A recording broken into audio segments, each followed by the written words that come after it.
Siapa-siapa yang baru kena putus cinta, mari sini. Lu mau release tension, pagi sini. You kena kutu dari orang yang tak suka awak, mari sini. Apa lagi? Ada orang dengki awak, mari sini. Garu-garu dagang bini awak, mari sini. Garu-garu dagang suami, mari sini. Okay, assalamualaikum semua. Sekarang kita baru sampai package C, tapi ini adventure betul.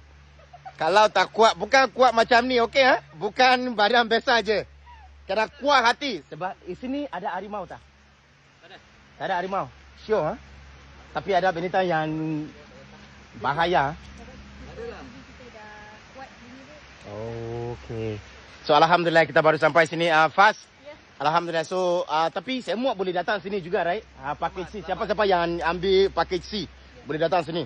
So insyaAllah kita pergi air terjun sekarang. Tempat ni selamat sebab kita ada kita punya ranger semua kat sini. So jangan risau guys. Jangan risau, okey? Jangan risau. Selamat. Tempat ni selamat tapi guys memanglah kalau you all nak healing, nak stress, lepas macam tu saja. Lepas stress. Healing sampai malam di sini guys. Siapa-siapa yang baru kena putus cinta. Yang baru kena putus cinta, datang sini. Memang you really tension. Api terbakar boleh padam. Api cinta tak boleh padam. Tapi kalau you datang sini boleh padam semua. Kita pergi mana sekarang? Kita pergi air terjun. Macam Abang sudah kata tadi, saya mau cari ikan duyung. Sani. Sani. Ada ikan duyung. Ikan duyung. Okey, jom.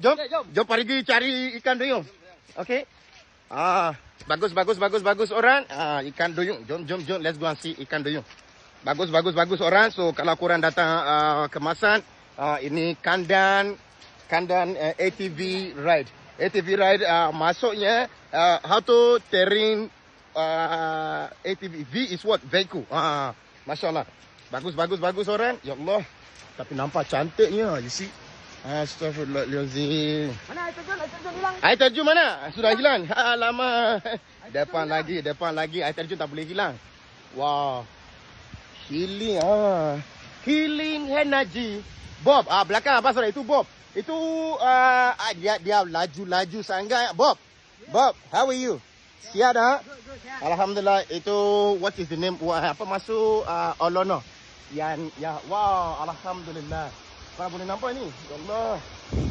Fast. Itu fast. Bagus orang. Ya Allah. So air terjun. So kalau kita mau mandi macam mana? Mandi mana-mana pun boleh lah.